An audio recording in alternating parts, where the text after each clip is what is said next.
Hi everyone, Sarah here. I'm so excited to share this video with you because a lot of you have requested for this video particularly, and these are the colors that I've prepared in advance. They're all artisan metallics. I also have spare colors that I use for my different pour and which I'm just going to reuse. And this is a canvas that I've prepared. It's 110 by 130 centimeters wide, so it's a really big canvas and you need a lot of paints. So my paints are basically just mixed with water, nothing else, no floetrol, no silicone oil, just water. But of course every paints have different consistency, so some paints I put more water in it, and some paints I put less water, and some paints I stir more vigorously to create more air bubbles because I want to have those tiny cells. So but some I did not do that as well, so it's really up to you to play with the paints and just to really have fun. If you're first time viewing this video, I really hope that you find this video helpful and that you'll learn a lot from it. I will also appreciate if you would subscribe to my channel. You can follow me on Facebook and my Instagram to get the latest updates of all the pours that I did. So this is actually my probably my 57th pour so far. If you're new, you wouldn't know what I'm doing, but I'm actually trying to create a different type of fluid art, or a different type of acrylic pour, which is creating images using this fluid art technique. So hope you guys enjoyed this video. Now for the detail pour, I first started off with the shadow colors first, which is which are darker colors, and then I'll add on the middle tones and then the highlight tones. So you need to know or understand the basic anatomy of the horse to be able to pour a horse. Otherwise the paints will mix and become very murky. So you have to plan really carefully on what you want to do to start with. Also you have to have a basic knowledge of arts, which is basically just understanding the 3D colors, which are just the background colors, the foreground colors, as well as the highlights. So if you get these three main thing right, then you can make anything look more realistic. So for the shadow parts, I use darker blues, more blue tones, and then for the highlights, I use more warm tones. And then most of the time I'll do swipe techniques here because I don't want the paints to drop on the new on the new plastic sheet that I've just put on the base to protect my my floor. So I find that swipe techniques are the best to avoid a lot of spillage and wastage of paints. So you'll find that I'll be doing a lot of swipe here. Right, I'm just gonna stop talking now because I'm really bad at words, and I'm just going to let my actions do all the talking. If you have any questions and comments, please let me know at the comment section and I'll get back to you.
Now here I use a big brush to flick the paints because I cannot find the plastic sheet that I have to flick paints.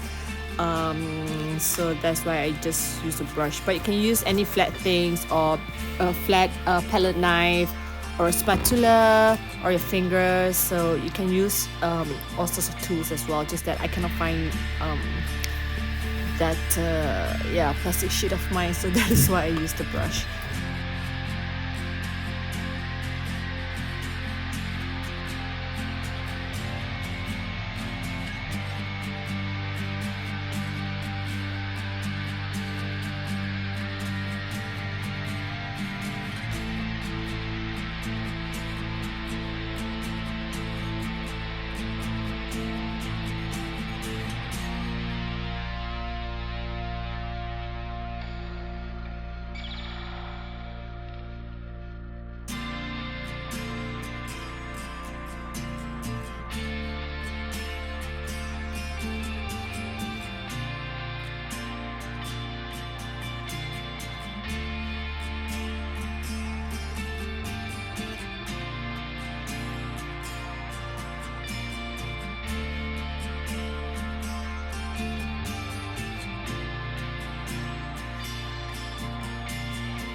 This is mesmerizing.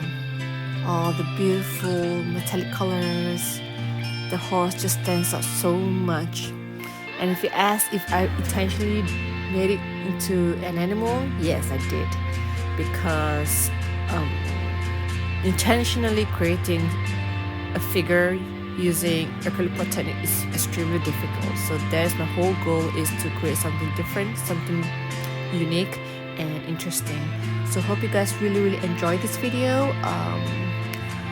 Thank you for tuning in and see you guys soon. Bye.